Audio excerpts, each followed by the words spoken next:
गंगा नदी के किनारे एक साधु रहते थे। वे न केवल विद्वान थे बल्कि उनके पास जादुई शक्तियाँ भी थीं। एक दिन वे ध्यान में मग्न थे, तभी बाज की चोंच से एक चूहिया छूटकर उनके हाथों पर आ गिरी। उसकी छोटी सी पूंछ व काली सी चमकीली आंखें थीं। उन्हें वह बहुत अच्छी लगी, पर घर ले जाने से पहले उन्होंने अपने जादुई मंत्रों से उसे लड़की में बदल दिया। वे उस लड़की को घर ले जाकर पत्नी से बोले, तुम हमेशा से संतान चाहती थी, तो लो आज ये हमारी पुत्री है, इसे पूरी देखभाल व स्नेह से पालो।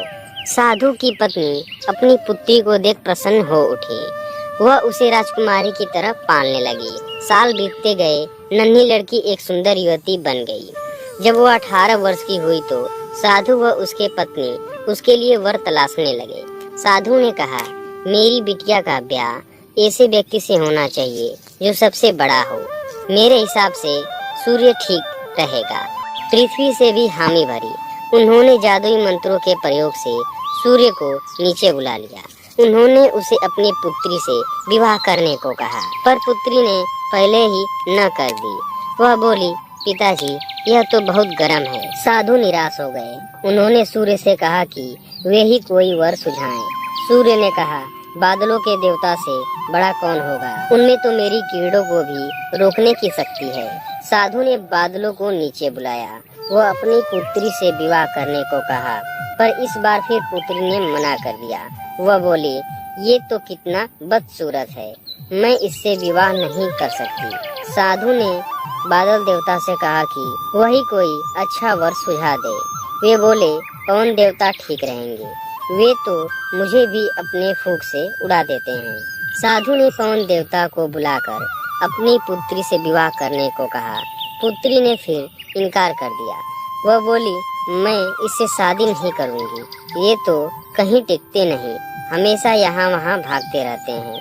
साधु ने पवन देव से पूछा, क्या मेरी पुत्री के लिए ऐसा वर हो सकता है जो आपसे भी बेहतर हो? पवन देव ने कहा कि पर्वत देव मजबूत व ऊंचे हैं, वे मेरा भी रास्ता रोक सकते हैं। साधु ने पर्वत देवता से कहा कि वह उसकी पुत्री से विवाह कर ले। पुत्री ने फिर से मना कर दिया। वह बोली, ये तो बहुत लंबे, सख्त व कठोर हैं, मैं उनसे विवाह नहीं कर सकती, इसमें भी कोई बेहतर चाहिए। पर्वत देवता ने चूहे का नाम सुझाया। वे बोले, माना मैं काफी सख्त, मजबूत व ऊंचा हूँ, पर चूहे मुझसे भी आसानी से बिल बना सकते हैं। साधु ने चूहे को बुलाया।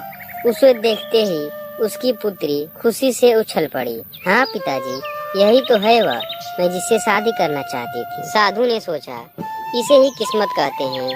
यह एक चूहिया थी और एक चूहे से ब्याह करना चाहती थी। इसके भाग्य में यही लिखा है।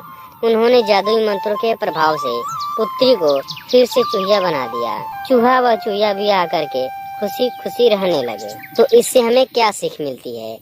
कोई भी अपने मूल